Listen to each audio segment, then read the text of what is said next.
Hi guys, this is Dum Aloo. Baby potato is in the season and you can make variety of dishes with it. And Dum Aloo is one among them. I boiled potato with bit of rock salt in a cooker, and basically I have not heard Dum Aloo in the South India much, but North India it was a famous dish. And for the grinding part, I took some cashews, some spices, cinnamon and cloves along with onion and tomatoes. Fried them fully until the tomato raw smell was gone. I grinded them once it was cool.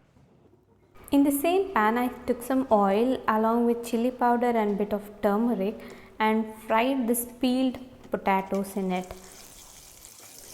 Made sure that the potatoes were fried until they were golden brown, and took it aside. And in the same pan I took some masala in that, added bit of salt and potatoes, boiled with bit of water for few minutes, then garnished with kasturi methi. So this goes good with chapatis, parotas and jeera.